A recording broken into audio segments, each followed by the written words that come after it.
오늘 우리에게 주시는 하나님의 말씀은 사무엘상 10장 1절로 27절까지의 말씀입니다. 봉독은 1절로 9절과 24절만 하겠습니다. 사무엘이 기름병을 가져다가 사울의 머리에 붓고 그에게 입을 맞춘 다음에 이렇게 말하였다. 주님께서 그대에게 기름을 부으시어 주님의 소유이신 이 백성을 다스릴 영도자로 세우셨습니다. 오늘 나를 떠나서 가시다가 베냐민 지역 셀사에 이르시면 라헬의 무덤 근처에서 두 사람을 만나실 터인데 그들은 그대의 부친이 찾으러 다니던 암나기들은 벌써 찾았고 부친께서는 암나기들 걱정은 놓으셨지만 이제 오히려 아들과 종의 일이 걱정이 되어 찾고 계신다고 말할 것입니다. 또 거기에서 더 가다가 다볼의 상수리 나무에 이르면 거기에서 하나님을 뵈려고 올라가는 세 사람을 만날 것입니다. 한 사람은 염소 새끼 3마리를 데리고 가고 한 사람은 빵 3덩이를 가지고 가고 또 한 사람은 포도주 가죽 부대를 하나 메고 갈 것입니다. 그들이 그대에게 안부를 묻고 빵 2덩이를 줄 것이니 그것을 받으십시오. 그런 다음에 그대는 하나님의 산으로 가십시오. 그곳에는 블레셋 수비대가 있습니다. 그곳을 지나 성읍으로 들어갈 때에 검은고를 뜯고 소고를 치고 피리를 불고 수금을 뜯으면서 예배 처소에서 내려오는 예언자의 무리를 만날 것입니다. 그들은 모두 춤을 추고 소리를 지르면서 예언을 하고 있을 것입니다. 그러면 그대에게도 주님의 영이 강하게 내려 그들과 함께 춤을 추고 소리를 지르면서 예언을 할 것이며 그대는 전혀 딴 사람으로 변할 것입니다. 이런 일들이 그대에게 나타나거든 하나님이 함께 계시는 증거이니 하나님이 인도하시는 대로 따라하십시오. 그대는 나보다 먼저 길갈로 내려가십시오. 그러면 나도 뒤따라 그대에게 내려가서 번제와 화목제물을 드릴 것이니 내가 갈 때까지 이래 동안 기다려 주십시오. 그때에 가서 하셔야 할 일을 알려드리겠습니다. 사울이 사무엘에게서 떠나려고 몸을 돌이켰을 때에 하나님이 사울에게 새 마음을 주셨다. 그리고 사무엘이 말한 그 모든 증거들이 그날로 다 나타났다. 사무엘이 온 백성에게 말하였다. 주님께서 뽑으신 이 사람을 보아라. 온 백성 가운데 이만한 인물이 없다. 그러자 온 백성이 환호성을 지르며 임금님 만세 하고 외쳤다. 아멘. 하나님의 말씀입니다. 모두 자리에 앉으시겠습니다.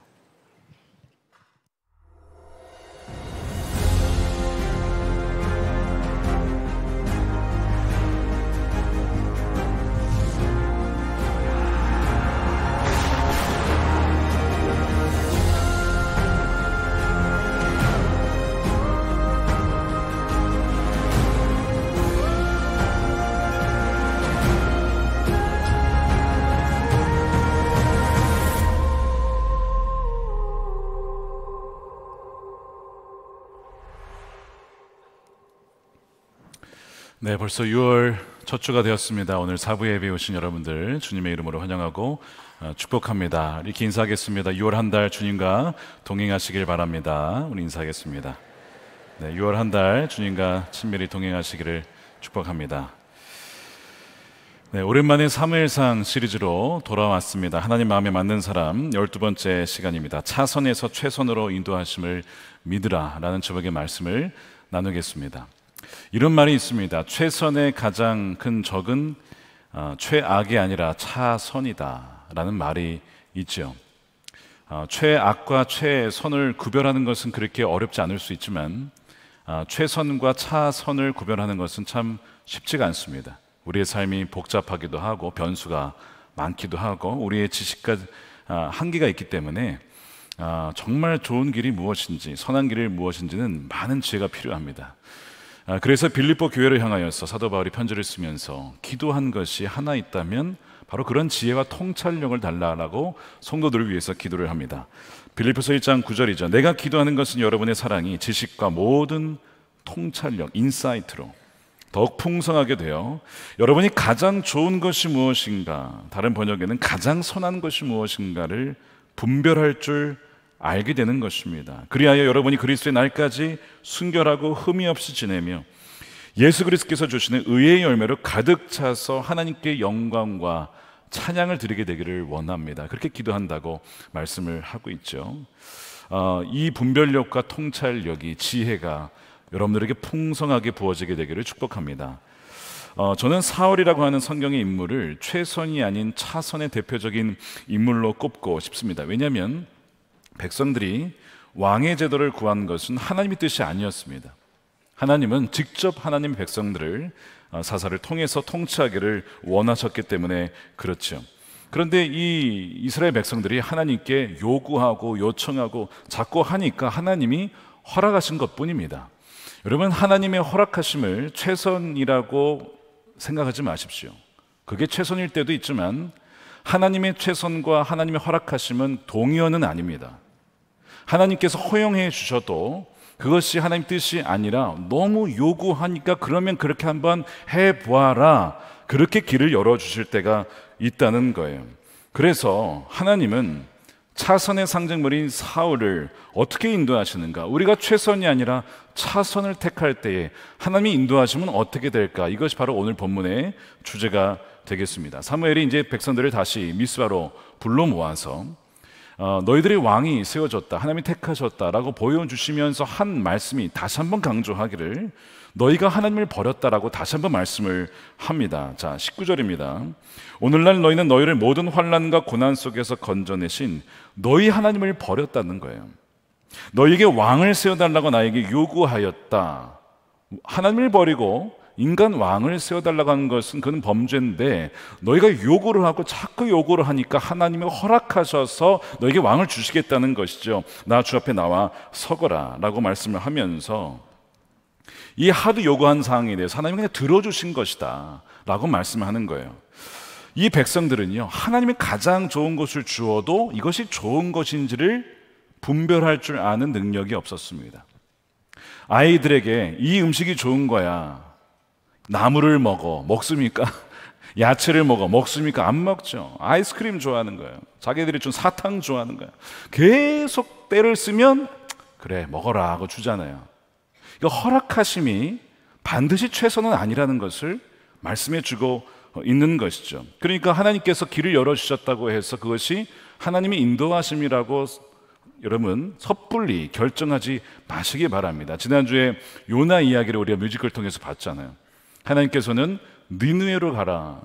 그런데 이 요나는 그게 싫은 거예요. 그래서 다시스라고 하는 스페인으로 갑니다. 만일 이 길이 하나님의 뜻이 아니면 막아주시겠지라고 생각해서 요바를 갔는데 마침 스페인 다시스로 가는 배가 준비되어 있네. 와, 길이 열린 거야. 아니 뭐 하나님이 아니면 막아주시겠지. 근데 길이 열리니까 배를 타고 간 거 아닙니까? 그러다가 뭘 만나요? 풍랑을 만나게 되는 것이죠. 그러니까 여러분은 어떤 일을 결정할 때에 이렇게 기도를 했는데 그게 열렸어요. 여기 열렸다고 덥석 하나님께서 길을 열어주셨다라고 생각하지 않아야 된다는 것이죠. 아브람과 롯이 결국에는 이제 이 종들이 서로 다투다가 갈라서야겠다.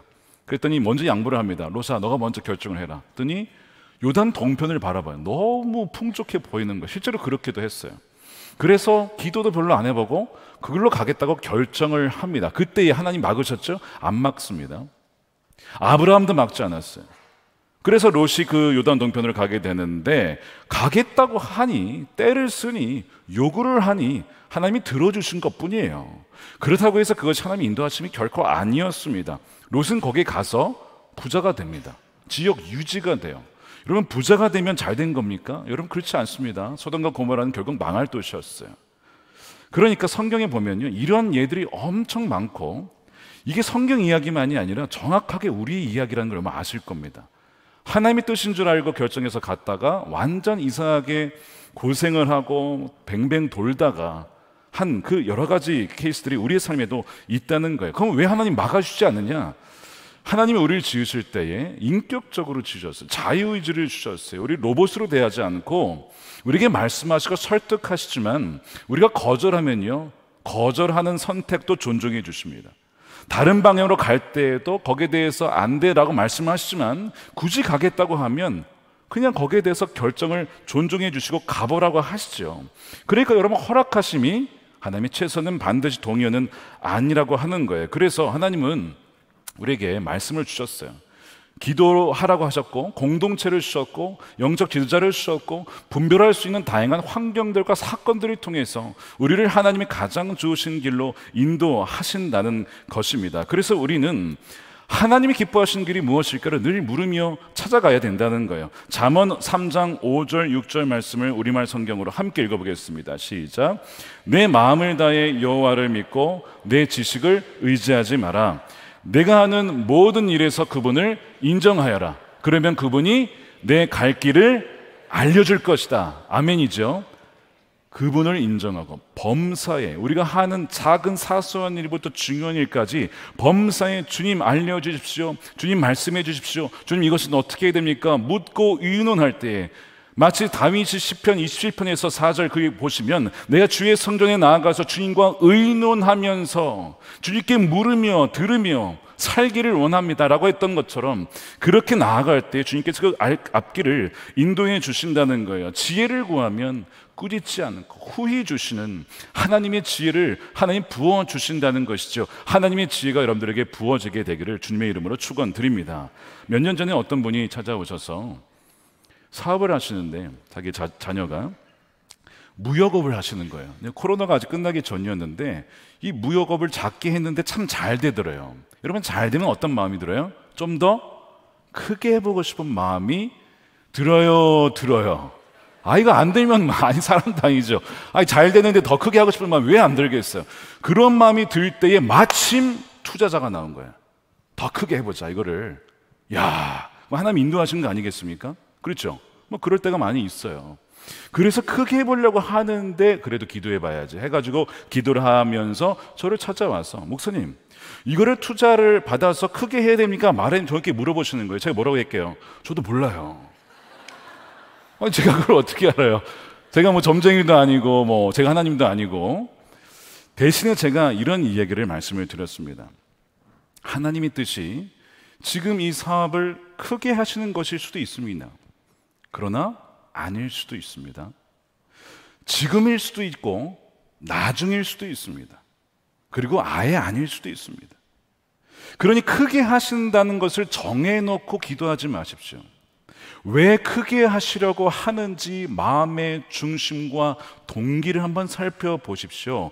왜냐하면 우리 마음에 욕심과 탐욕이 들면 분별력이 떨어지고 거기에 바로 사탄이 틈타기 때문입니다. 그러니까 왜 이것을 크게 하려고 하는지, 혹시 그것이 나의 돈 욕심은 아닌지 혹여나 그렇게 유혹당할 수 있으므로 더 기도해 보시고 분별해 보시면 좋겠습니다 라고 이제 기도를 해드렸어요.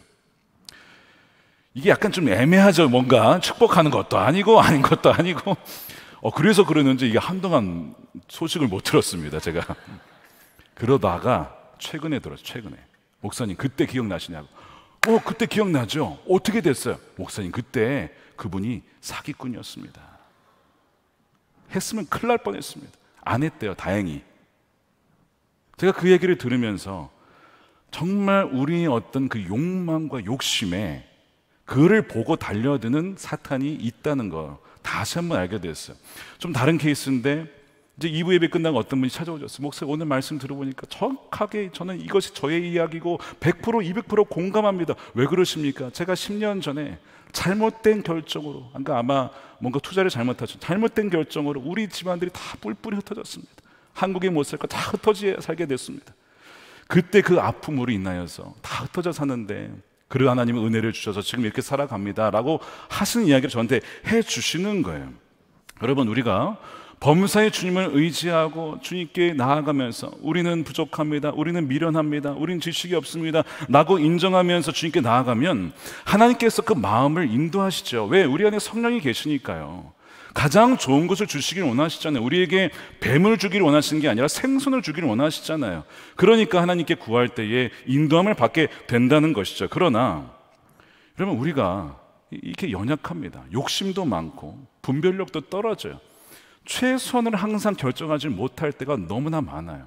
차선을 선택하고 심지어는요, 최악을 결정하는 경우가 있다는 거예요. 자, 그러면 그때 하나님께서는 우리를 어떻게 하시느냐 라고 하는 것이 바로 오늘 본문의 이야기예요. 사울이라고 하는 것은 백성들이 어떻게 보면 하나님을 버린 차선 혹은 더 나아가서 최악의 선택이에요.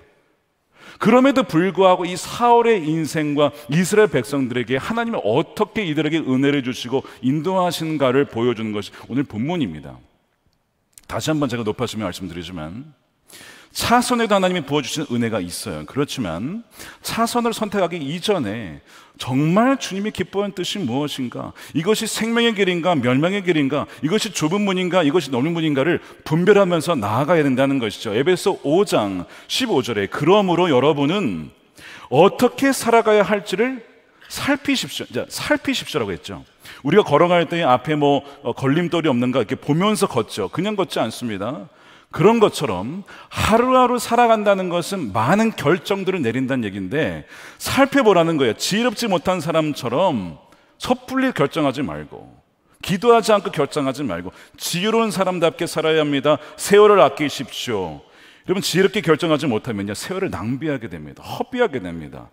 때가 악합니다. 얼마나 많은 속임수와 사기꾼들이 있는지, 보이스피싱부터 해서 하여튼 우리의 인생을 망치려고 하는 사기꾼들이 얼마나 많은지 몰라요. 그러므로 어리석은 자가 되지 말고 뭐라고요? 주님의 뜻이 무엇인지를 주님께 물으라 이거예요. 여러분, 말씀을 읽으면서 주님께 물어보십시오. 여러분들의 삶의 문제에 대해서 물어보세요. 주님께. 주님, 이게 무엇입니까? 어떻게 해야 됩니까? 결정해야 됩니까? 언제입니까? 그러면 주님은 바로 주실 때도 있지만 이상하게 시간을 통해서, 환경을 통해서, 사람을 통해서, 말씀을 통해서 세미한 음성으로 우리에게 말씀해 주십니다. 그래서 술 취하지 말고 뭐라고요? 성령의 충만함을 받아야만 하나님의 인도함을 받을 수가 있다는 것입니다. 여러분들에게 성령의 충만함이 부어지기를 축복합니다. 성령 충만을 유지하시기를 축복합니다. 성령 충만을 받았다가도 가만히 있으면 이건 사그라드는 거예요. 그러므로 계속 그 성령의 불이 타오를 수 있도록 말씀에 장작을 넣고 그 불타는 환경 속에 우리가 있을 때에만 유지를 할 수가 있는 것이죠. 자, 그런데 아무리 그래도 우리가 넘어지고 실수할 때가 많다는 거예요. 참 감사한 것은 우리의 무지함과 연약함에도 불구하고 이거보다 더 크신 하나님의 섭리가 있다는 것입니다. 하나님은요, 하나님을 사랑하는 사람들에게, 이 조건이 이거야. 하나님을 사랑하는 사람들을 위해서 하나님은 모든 것을 합력하여 선을 이룬다고 했습니다. 협력이 아니고 합력이에요. 합력은 내가 보기에 안 좋은 일이 있어요. 내가 보기에 좋은 일이 있어요. 좋은 일만 있을 원하는데 안 좋은 일도 터진단 말이에요. 합력은 이 모든 것을 하나님이 엮으셔서 가장 선한 길로 인도하신다는 것이죠. 누구를 위해요? 하나님을 사랑한 자들을 위해서. 그러니까 여러분, 하나님을 사랑하셔야 됩니다. 전심을 다해서, 마음을 다해서, 뜻을 다해서, 목숨을 다해서 사랑해야 된다는 것이죠. 그 로마서 8장 28절에 나와 있는 것처럼 이 모든 것을 합력하여 선을 이루시는 하나님의 계시기에 참 우리가 또한 은혜가 되고 위안이 된다는 것이죠. 자, 백성들이 비록 사울을 택하긴 했지만 이 사울을 위해서 하나님이 어떤 역사를 보여주시는지가 오늘 본문에 나오는데, 사무엘을 통해서 말씀하시기를 세 가지 증거가 있대요. 하나님이 사울을 택했다라고 하는 증거, 그래서 사울로 하여금 믿게끔 하기 위해서 세 가지 증거를 주시는데, 첫 번째가 사울이 라헬의 무덤 근처에서 잃어버렸던 그 암나귀들을 찾게 된다는 거예요. 왜 라헬이냐? 사울의 지파가 베냐민 지파인데 베냐민의 어머니가 라헬입니다. 그러니까 하나님께서 택하셨다라고 하는 증거로 라헬의 무덤을 보여주시는 거예요. 거기에서 당나귀들을 찾게 된다는 거죠. 첫 번째 증거고, 이걸로 모자라죠. 두 번째 증거가 더 가다 보면 다볼의 상수리 나무에 가면 하나님을 예배로 올라가는 세 사람 중에 한 사람이 하나님께 드리려고 준비한 빵의 두 덩이를 사울에게 주게 된다는 거예요. 이거는 사실 하나님께 드려야 할 거를 왜 사울에게 줍니까? 무슨 의미냐면 사울이 기름 부음 받은 자다라고 하는 증거예요. 사울아, 하나님이 너를 택하셨어. 그걸 만나게 되면 당신은 알게 될 거야 라고 말씀을 하는 거죠. 두 번째 증거가 이거고요. 세 번째 증거, 이 두 개도 모자라서 세 번째 증거를 주시는데, 예언자의 무리들을 만나게 될 텐데 그들이 예언을 할 때에 사울도 주님의 영이 임하면서 예언을 하게 되면서 다른 사람으로 변화된다는 것입니다. 이것이 세 번째 증거예요. 사무엘이 말한 대로 그날 하루에 이 세 가지 증거가 다 나타나게 되고 사울이 경험을 하게 됩니다. 그래서 새 마음이 생기고 하나님의 영이 부어지면서 이 사울이 전혀 다른 사울로 바뀌게 돼요. 그러니까 이제 이 사울을 알던 사람들은 야, 이거 그 사울 맞아? 사울이 예언을 하네? 선지자였어? 이런 식으로 깜짝 놀라게 되는 거예요. 물론 사울이 여기에서 하나님의 영을 받았다는 것이 완전히 거듭났다라고 보기는 어렵습니다. 나중에 이제 사울이 이제 불순종하는 모습들이 나타나요. 그걸 봤을 때에는 완전히 변했다라고는 볼 수는 없지만 감당할 수 있는, 그 직분을 감당할 수 있는 능력을 주셨다는 의미로 해석할 수가 있겠습니다. 과거에 사사기 때도 삼손에게 하나님의 힘을 부어주셔서 블레셋으로부터 구원할 수 있도록 능력을 주신 것처럼 사울에게도 그런 능력을 부어주신 것이라고 봐야 된다는 것이죠. 어찌되었든 이 세 가지 징표가 의미하는 것이 무엇이냐, 우리가 과거에 차선을 선택했다 할지라도, 심지어 최악의 선택을 한다 할지라도 우리가 그것을 회개하고 돌이키고 하나님 우리를 불쌍히 여기십시오 하면 오늘부터라도 하나님께서는 가장 좋은 길로 우리와 함께 하시며 인도해 주신다라고 하는 것이 오늘 본문의 메시지입니다. 자, 그래서 7절 보시는데요, 6절 7절에 보시면 오늘 중요한 핵심 구절이 되겠습니다. 그대에게도 주님의 영이 강하게 내려 그대는 전혀 딴 사람으로 변할 것입니다. 이런 일들이 그대에게 나타나거든 뭐라고 되어 있죠? 하나님이 함께 하시는 증거니 하나님이 인도하신 대로 따라가십시오. 하나님이 사울과 함께 하신다는 거예요. 저는 이 말씀을 묵상하는데 참 감동이 됐어요. 비록 우리가 잘못된 결정을 내리고 차선에 어떻게 보면 최악의 결정을 내릴 때가 있어요. 그런 말미암아 참 어려움을 겪습니다. 그렇지만 우리가 그것을 주님 앞에 내어놓고 하나님 우리가 잘못된 결정을 내린 것 같습니다. 그랬을 때에 우리가 과거를 바꿀 수는 없어요. 그러나 오늘을 바꿀 수 있습니다. 그리고 앞으로는 바꿀 수가 있어요. 그러니 하나님 우리의 삶을 인도해 주십시오. 지금까지 하나님의 뜻을 온전히 찾지 않은 것을 용서해 주시고 오늘부터는 정말 주님이 기뻐하시는 최선의 길로 나아갈 수 있도록 내 손을 붙잡아 주십시오라고 할 때에 하나님 뭐라고 하신다고요? 너와 함께한다. 내가 너를 인도할 거야. 그러니까 나에게 순종해 와 라고 주님은 오늘 우리에게도 이 말씀을 통해서 여러분 모두에게 주시고 있는 것입니다. 근데 참 안타깝게도 이렇게 하나님께서 말씀을 하시고 확증을 주시고 그럼에도 불구하고 벌써부터 이 10장에서 사울이 몇 가지 아주 작은 불순종을 합니다. 뭐냐면 길갈로 먼저 내려가라고 했는데 길갈로 가지 않고 자기 집으로 그냥 돌아갑니다. 이게 첫 번째예요. 두 번째, 자신이 왕으로 부름 받았는데도 여전히 믿지 못합니다. 그래서 집에 갔더니 이제 삼촌이 그런 얘기를 하는 거예요. 삼촌이 사무엘 선지자가 무슨 말을 했느냐 했더니 이 모든 어마어마한 일은 다 싹 빼놓고 암낙이 찾았습니다. 그 얘기만 하는 거예요. 그 얘기는 한편으로 보면 내가 이제 아직 기름 부음 받은 것에 대해서 겸손한 것이라고 볼 수도 있겠지만 아직 못 믿는 겁니다. 하나님이 나를 통해서 역사하심을 아직도 믿지 못하고 있는 사울의 모습을 보고 있는 것이죠. 이 점이 참 아쉬운 거예요. 정작 사울은 하나님께서 이렇게 인도해 주시려고 해도 머뭇거리며 주저하며 있는 그 모습을 보여주고 있죠. 여러분, 지난 과거를 잊어버리고 여러분 후회해봤자 소용없어요. 오늘부터 주님께서 작은 것이라도 말씀하시면 한번 순종해 보세요. 나와 함께 이제 동행하자. 지금까지는 너 혼자 갔다면 오늘부터라도 나와 함께 동행하자. 주님께서 손 내미실 때에 작은 것 하나하나만 나아가 보세요. 그러면 그 과거에 어떤 일이 있었지라도 이거와 비교할 수 없는 하나님의 회복의 은혜가 부어지게 된다는 것이죠. 자, 그래서 이렇게 주저하는 사울을 위해서 하나님이 한 번 더 하나님의 열심을 보여주시는데, 여러분 누군가가 불순종하면요 주변 사람들이 피곤해지는 거 아시죠? 무슨 얘기냐? 사울이 지금 왕인데 안 믿어 본인이. 그러니까 결국에는 사무엘을 통해서 백성들 다시 다 불러 모아가지고 그 사람들 앞에서 너희들의 왕인 것을 확증해 주는데 이게 사실은 사울을 위해서 하는 거예요. 하도 안 믿으니까. 그러니까 누군가가 불순종하면 주변 사람들이 피곤해진다는 걸 여러분 기억하십시오. 내가 불순종하면 나의 아내가 피곤해지고 나의 남편이 피곤해지고 우리 자녀들이 피곤해지고 교회가 피곤해진다.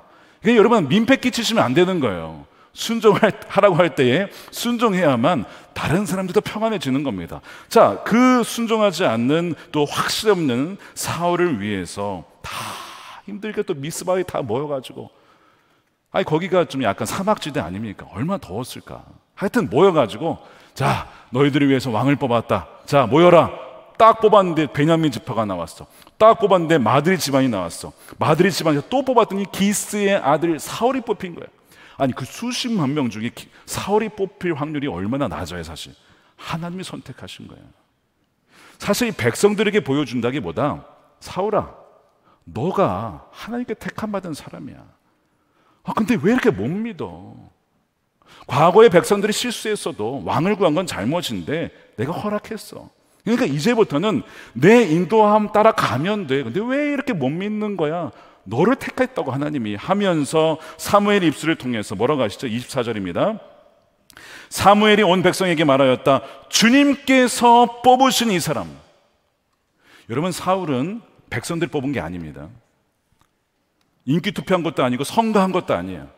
주님께서 뽑으셨어요. 물론 백성들이 요구하긴 했지만 뽑은 것은 주님이 뽑으셨습니다. 온 백성 가운데 이만한 인물이 없다. 그러자 온 백성이 환호성을 치며 임금님 만세하고 외치는 거야. 자, 이때 사울은 어디 있었습니까? 없어요. 또 사울은, 야, 사울 어디 있어? 없는데요. 사울이 없는데 자기네끼리 지금 막 박수 치고 있는 거야. 그래 하나님께 물어봤더니 짐짝 사이에 숨어 있다. 그래가지고 사울을 데리고 와서, 숨어 있는 사울을 데려다가 딱 쓰니까 키가 크잖아요. 백성들보다 훨씬 큰 거야. 어떻게 보면 겸손한 모습이라고 볼 수 있지만 한편으로는 믿음이 없는 거예요. 자신이 없는 거예요. 하나님이 부르셔도, 하나님이 너와 함께 하신다고 하셔도 믿지 못하는 이 사울의 모습을 보게 돼요. 자, 이게 보여주는 것이 무슨 의미냐? 다시 한번 정리합니다. 차선을 최선으로 인도하시는 것은 하나님의 역할이고요, 그렇게 인도하실 때 우리가 믿음으로 순종하는 것은 우리의 역할입니다. 우리의 역할. 거기에 우리가 순종하지 않으면 아무리 차선을 최선으로 하나님이 인도하시려 해도 안 되는 겁니다. 안 되는 거예요. 그러니까 여러분들이 지금 내가 믿음으로 순종하고 응답해야 될 것이 무엇일까를 고민하셔야 돼요. 지난 과거 잊어버리십시오. 과거에 내가 어떤 차선과 최악을 선택할까 할지 후회하지 마십시오. 이미 지나간 거 어떡하겠어요. 그거는 잊으시고 하나님 회개하면서, 주님, 나를 오늘부터 최선의 길로 인도해 주십시오라고 할 때 하나님께서 내가 너와 함께하여 인도해 주겠다라고 말씀해 주시는 것이죠. 이 은혜가 여러분들에게 있게 되기를 축복합니다. 성경에서 차선으로 상징되는 이 사울과 대비되는 비슷한 인물이 있다면 저는 하갈을 꼽을 수가 있겠습니다. 하갈. 아브라함과 사라에게 하나님이 약속하신 게 사실은 그 둘 사이에서 자녀를 주시겠다고, 이삭입니다. 근데 기다려도 안 오니까 차선책으로 하갈을 불러들여서 자녀를 낳으려고 하죠. 왜냐하면 사라가 보기에 주님이 나에게 자녀를 안 주셨다는 거예요. 자, 16장 2절에 사라가 아브라함에게 말하였다. 주님께서 나에게 아이를 가지지 못하게 하시니. 아니에요. 아직 안 주신 것이지 안 준 게 아닙니다. 근데 그렇게 결론을 내렸어요. 그래서 차선책으로 나의 여정과 동침하여 자손을 이어가게 해주십시오 라고 했을 때 아브라함이 동의를 하는 거예요. 하나님이 막지는 않으십니다. 여러분, 말씀드린 것처럼 우리가 계속 고집 피우고 하나님께 묻지 않고 우리 마음대로 결정하면요, 그래 한번 해봐라 허용하십니다. 여러분, 허용은 하나님의 최선이 아닐 때가 많습니다. 어떠한 제약도 없으니까 결국 하갈을 통해서 임신을 해서 자녀가 이제 생긴 거예요. 이것 때문에 이제 하갈이 사라를 또 무시하니까 이것 때문에 또 사라가 아브라함을 욕하면서 부부싸움이 일어나고 결국에는 사라가 하갈을 학대하면서 하갈이 쫓겨나게 되죠. 자, 그러면 하나님이 하갈을 버리셨는가? 그렇지 않습니다. 성경 보면 놀라운 이야기가 하나님이 천사를 하갈에게 보내요. 그리고 그녀에게 복을 주십니다. 창세기 16장 10절이에요. 주님의 천사가 그에게 또 일렀다. 내가 너에게 많은 자손을 주겠다. 자손이 셀 수 없을 만큼 불어나게 하겠다. 어떻게 보면 차선이, 어떻게 보면 최악이라고 할 수 있는 하갈의 인생에 하나님이 함께 하셔서 너희를 통해서 자손을 줄 것이다, 복을 줄 것이다 라고 약속하시는 거예요. 그러면서 11절에 그에게 또 일렀다. 너는 임신한 몸인데 아들을 낳을 것이고 그의 이름을 이스마엘이라고 하여라. 내가 고통 가운데 부르짖는 소리를 누가 들으셨어요? 주님께서 들으셨기 때문이다. 하갈의 기도도 하나님이 들으셨어요. 그래서 하갈이 하나님 뭐라고 하냐면 나를 보살펴 주시는 하나님, 나를 살피시는 하나님, 나를 지켜보시는 하나님이라고 그렇게 고백을 합니다. 하갈에게도 하나님의 은혜를 부어주시는 거예요.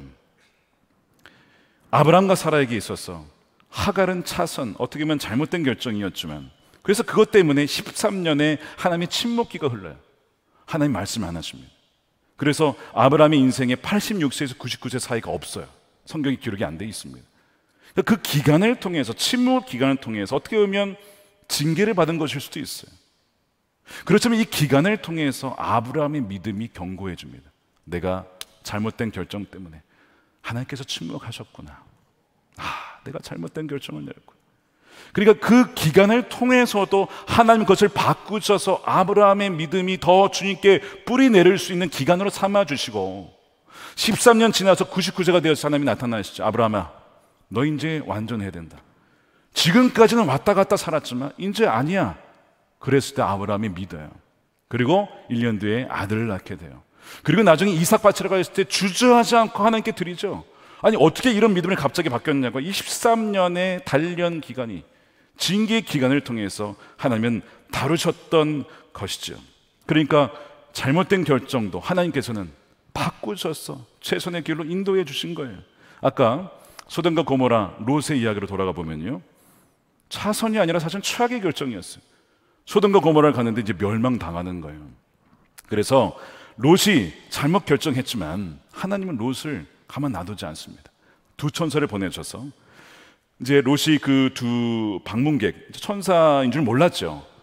환대해서 영접했는데 글쎄 이 도시를 멸망시킨다는 이야기를 듣습니다. 근데 듣고도 못 믿는 거예요. 계속 머뭇거려요. 그러니까 롯은 최악의 결정을 하는 대표적인 인물입니다. 그러니까 결정장애도 있고 결정도 제대로 못해요. 그런데 하나님이 롯을 버리지 않습니다. 뭐라고 하냐면요, 창세기 19장 16절에 그런데도 롯이 꾸물거리자. 누구 닮았어요? 우리 모습 닮지 않았습니까? 주님이 분명히 말씀 주셨는데 계속 꾸물거리고 이게 맞는지 막 꾸물거리니까 뭐라고 하냐, 이제 말을 더 안 하고 두 사람은, 그 천사가 롯과 그의 아내와 두 딸의 손을 그냥 확 잡아 끊는 거예요. 너 여기 올 때 마음대로 왔지. 너 이제 나가야 된다는데 안 나갈 거야. 말로 안 되니까 이제는 손을 잡아서 끌어요. 지금까지 너 마음대로 살았지만 오늘부터는 이제 주님과 동행해야 되지 않겠냐. 하나님이 그의 손을 붙잡아 주시면 강건하여 끌어주시는 거예요. 그래서 잡아 끌어서 성 바깥으로 안전하게 대피시켰다. 롯이 뭐 그럴 만한 사람입니까 사실. 근데 이게 하나님의 자비하십니다. 주님께서 롯의 가족에게 자비를 베푸신 것이다. 사실 이 배경에 누가 있었어요? 아브라함이 기도를 해줬죠. 하나님, 아브라함 그 도시에 롯이 사는데 이 조카 불쌍히 여겨주십시오, 살려주십시오. 그 기도 들으신 거 아닙니까? 어쨌든 그 롯이 강건하심으로 살게 되는 거예요. 최악의 선택에 또 최악의 선택을 하기에 앞서서 그를 강건하게 붙잡아 주시는 하나님의 은혜가 있었던 것입니다. 여러분, 지난날, 지난주, 지난달, 지난 한 해 차선의 선택과, 최악의 결정 내리셨습니다. 그래서 지금 망하게 일보 직전입니까? 이 롯처럼. 근데 그때 여러분 곁에서, 여러분들 위해서 함께 하시며 기도해 주시는 분들이 계실 거예요. 그들이 하나님 보낸 천사들입니다. 여러분들 혼자가 아니라는 거예요. 비록 우리가 잘못된 결정을 내렸고 분별하지 못했지만 우리의 연약함을 아시는 그 하나님께서 우리를 긍휼히 여겨주셔서 내버려 두지 않고 천사와 같은 이들을 통해서 오늘부터라도 이제는 주님의 인도하심 받을 수 있고, 이제는 오늘부터라도 주님과 동행할 수 있도록 붙잡아 주시는 은혜가 있다는 것입니다. 이것이 여러분들에게 부어지게 되기를 축복합니다. 성경에서 한 가지만 더 나누고 마치겠습니다. 룻기에 보면 나오미가 나오는데요, 베들레헴에 기근이 들었어요. 그러면 경제가 무너질 때 어떻게 해야 돼요? 방법은 여러 가지가 있어요. 이걸 버티든지 아니면 다른 데로 이사를 하든지 해외로 가든지 여러 가지 길이 있겠죠. 중요한 건 뭐예요? 물어보는 거예요, 하나님께. 하나님, 이 길이, 내가 지금 이 기근을 견뎌내는 것이 최선입니까? 왜냐하면 여러분, 최선이라는 것이 항상 눈이 보기에 좋은 게 아닙니다. 주님께서는 때로는 우리를 좁은 문으로 갈 때, 여러분 좁은 문이 생명의 길이죠. 누가 갑니까? 잘 안 가요. 다 넓은 문으로 가려고 하지. 그냥 망하는 길이에요. 성령께서 예수님을 이끌어갈 때 어디로 데려갔어요? 광야로 끌고 가셨어요. 최선의 길이 때로는 광야일 수도 있어요. 근데 즉 기근당했다고 해서 여기는 아닌가 보다 하고 그냥 물어보지도 않고 어디로 가냐면 모압으로, 동편으로 이사 갑니다. 이상하게 이 동편이 별로 좋지 않은 것 같아요. 자꾸 롯도 동편을 갔다가 망하고 지금 여기 모압으로 갔다가 최악의 결정이었어요. 거기서 남편이 죽어요. 두 아들 다 죽습니다. 성경의 대표적인 최악의 결정 중 하나예요. 나오미의 이 이주. 나오미가 내 인생이 쓰다. 하나님 나로 하여금 이렇게 쓴맛을 보게 하셨다. 너무 고통스러워 하시죠. 나오미가 이렇게 힘들어하는 거예요. 이때 그래도 하나 이제 이 며느리가 있었어요. 룻이 있었는데 이 룻은 이제 모압 출신이니까 굳이 베들레헴으로 돌아올 필요가 없었어요. 너는 이제 너의 고향으로 가라 했는데 이때 룻이 저는 어머니를 떠나지 않겠습니다. 어머니 하나님을 따라가겠습니다. 그래, 그러면 따라와. 그래서 이제 베들레헴으로 돌아왔는데 거기서 이제 보아스를 룻이 만나게 되고 귀한 물을 짜였어요. 그래서 이 룻을 받아들여서 결혼을 해서 낳은 아들이 오벳인데, 오벳이 누구예요? 다윗의 친할아버지 아닙니까? 오벳의 손자가 다윗이에요. 다윗으로 통하여서 누가 오십니까? 예수님이 오시죠. 여러분, 최악의 결정을 완전 최선으로 바꾸신 대표적인 케이스가 바로 이 나오미의 케이스거든요. 지난 과거에 잘못된 결정을 내렸습니다. 하나님 잘못했습니다. 묻지도 않고 이동했습니다. 묻지도 않고 결정했다가 이렇게 되었습니다 라고 그렇게 고백할 때 하나님 그래, 과거는 그랬지만 내가 오늘부터 너를 인도할 거야 라고 인도해 주시는데 우리는 가만히 있어도 되는 게 아니에요. 여기에 어떤 것이 있었어요? 룻이 저는 하나님을 따르겠습니다. 어머니 하나님 따르겠습니다라는 그 룻의 응답이 있었기 때문에 차선을 최악을 최선으로 인도하신 하나님의 역할과 믿음으로 순종해 나가는 룻의 응답이 있었기 때문에 이것이 바뀌어서 정말 영광스러운 예수 그리스도의 가문이 되는 거 아닙니까? 여러분, 이것이 모든 것을 합력하여 선을 이루시는 하나님의 손길이고 섭리인데 이것이 이미 저와 여러분들에게 십자가의 은혜를 통해서 부어주신 것입니다. 우리의 모든 허물과 우리가 받아야 될 모든 저주와 모든 그 진노를 주님이 다 받으셔서 이제는 주님만 따라가게 되면, 나는 죽고 우리를 부인하고 주님만 따라가게 되면 주님께서는 우리의 길을 생명의 길로 인도해 주신다는 것입니다. 그러면 여러분, 과거에 대해서 이제 더 이상 후회하지 마십시오. 오늘이 중요합니다. 왜 과거에 매여서 오늘을 살지 못하고 미래를 살지 못합니까? 과거는 이미 지나갔고 보라, 새 것이 되었도다. 오늘부터 우리와 함께 하시고 새롭게 하시고 또한 우리 가운데 새로운 영으로 성령으로 충만케 하시며 우리 길을 인도하시는 주님 손 붙잡고 나아가면 우리 앞길이 우리가 보기에 아니라 하나님 보시기에 가장 선한 길로 하나님께서 우리를, 저와 여러분들을 인도해 주실 것을 믿습니다. 그 믿음 가운데 살아가는 여러분들의 시기를 축복합니다. 우리 함께 오늘 성찬을 받겠습니다. 오늘 성찬을 받기 전에 우리 함께 회개하면서 기도했으면 좋겠어요. 주님, 지난날의 과거를 돌아보니 최선이 아니라 차선책들을, 인간의 방편들을, 내가 보기에 좋은 것들을, 심지어 최악의 결정들을 내리고 고통을 당하는 것들이 있습니다. 주님, 우리의 무지와 연약함을 용서해 주시고 이제 오늘부터 정말 내 안에 살아계신 예수님, 주님과의 온전한 연합을 누리게 해주시고 무엇이든지 주님께 묻고 주님만 따라가는 하나님의 백성으로 살아갈 수 있도록 주여 우리를 친히 인도해 달라고 우리 함께 회개하며 통성으로 기도하도록 하겠습니다.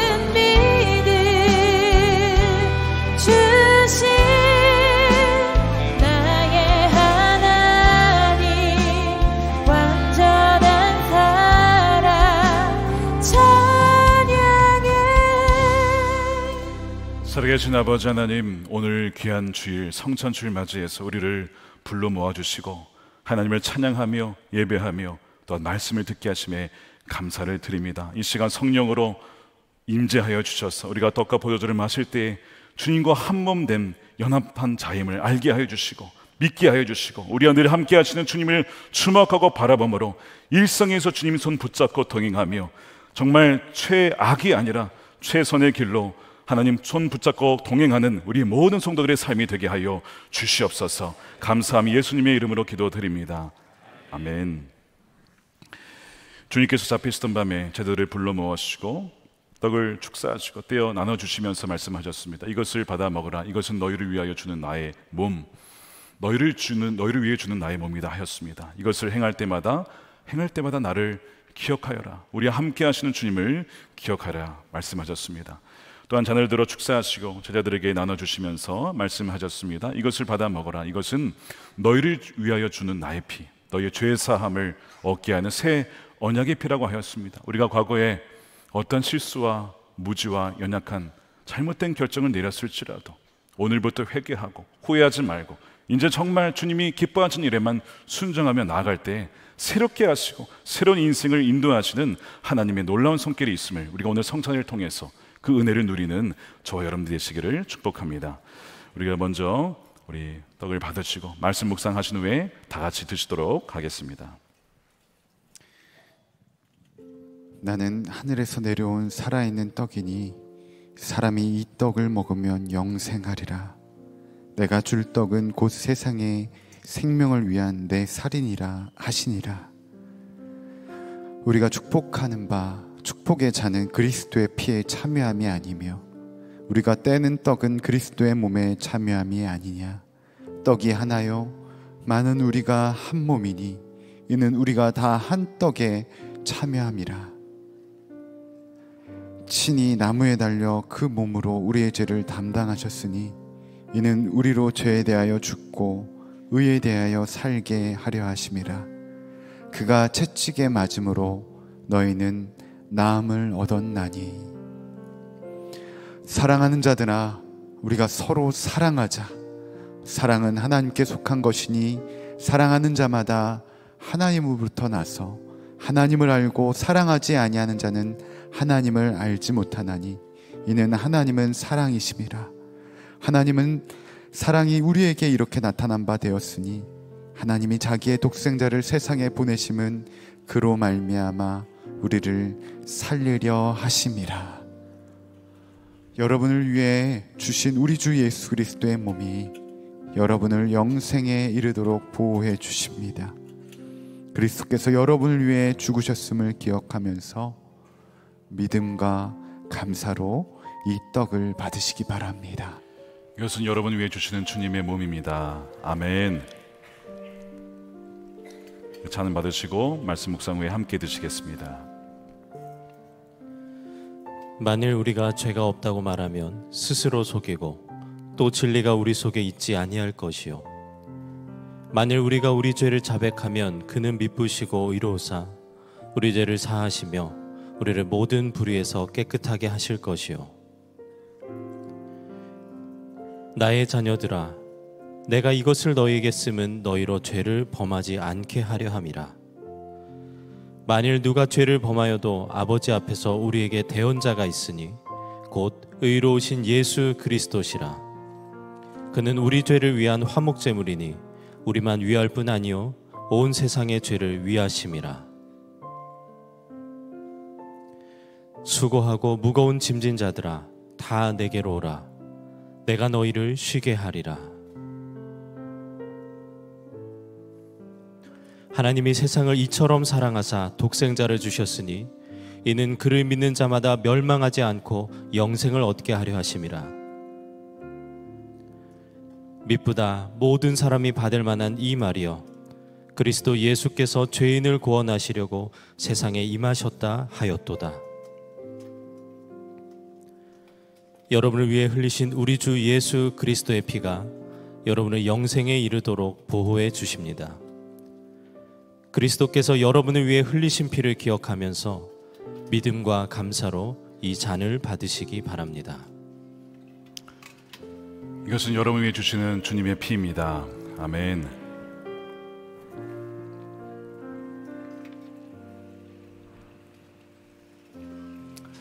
우리 드신 자는 좌우의 홈에 넣어주시면 감사하겠습니다. 다시 한 번 더 기도하겠습니다. 살아계신 아버지 하나님, 주님의 크신 은혜에 감사를 드립니다.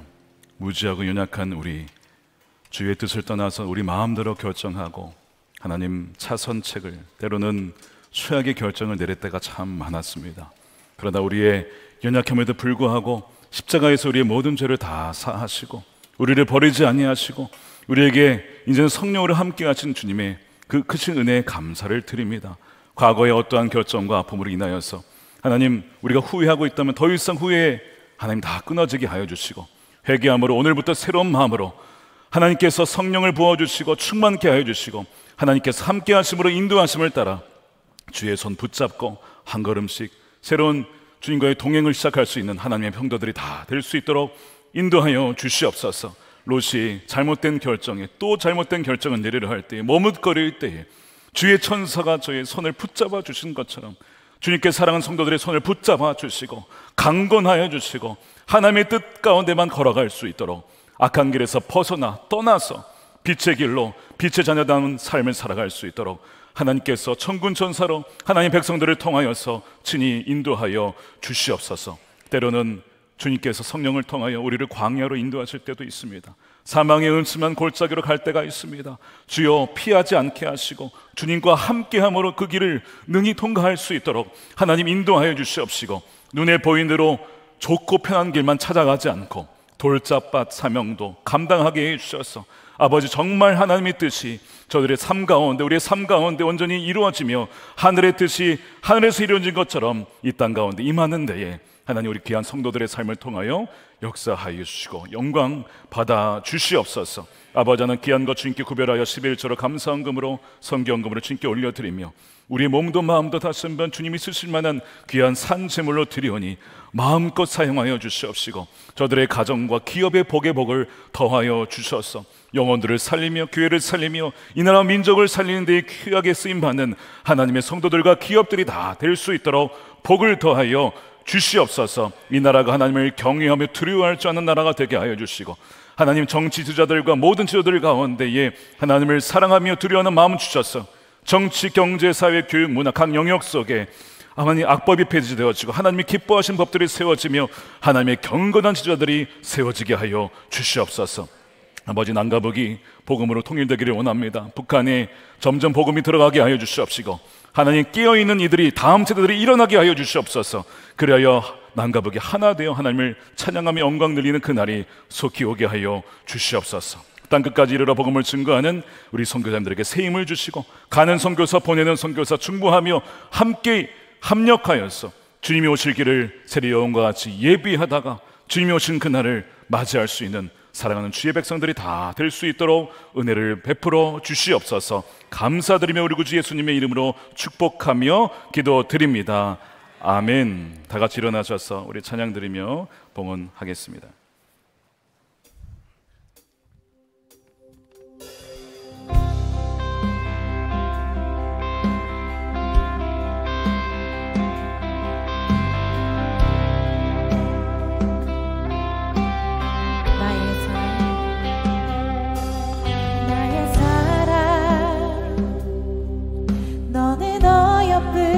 참 귀하다.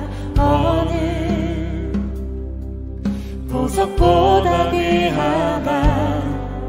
내가 사랑스럽지 않을 때 너를 온전히 사랑하고 너와 함께하려 내가 왔노라. 주의 사랑, 이 사랑은 변치 않아. 이 사랑은 결코 변치 않아. 모든 계절 돌보시네. 푸른 마르고 꽃이 주의 말씀은 진실합니다. 주의 말씀은 진실해. 실수가 없으신 주만. 우리 두 손 들고 찬양합니다. 주님의 나라와 뜻이 나의 삶 속에 임하시며 나의 삶 속에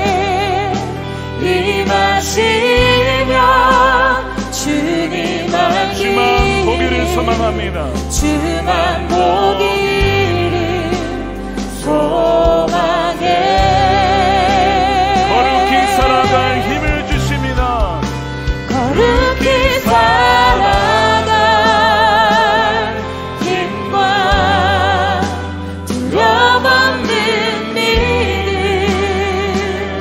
주신 나의 하나님, 완전한 사랑 찬양해.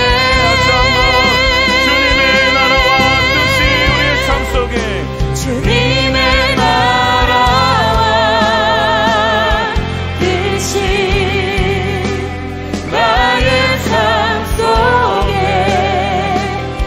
임하시며 주님 알기를 주만 보기를 소망해. 거룩히 살아갈 거룩히 살아갈 두려움이 없는 믿음을 주실 두려움 없는 믿음 주신 나의 하나님, 나의 하나님, 완전한 사랑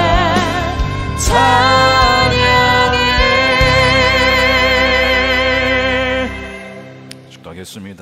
이제는 우리 구주 예수 그리스도의 크신 은혜와 아버지 하나님의 측량할 수 없는 사랑 자비하심과 우리를 떠나지 않으고 늘 함께 하시는 성령님의 감화감동 내주하심이 지난 과거의 어떤 차선과 최악의 결정을 내렸을지라도 회개하고 오늘부터 진정 주의 손 붙잡고 주님과 동행하기로 다시 한번 결단하며 나아가는 사랑하는 모든 성도들의 머리 위에 저들의 가정과 일터와 저들의 후손들, 자녀들, 이 교회 나라와 민족 가운데 영원히 함께 하시기를 간절히 축원하옵나이다. 아멘.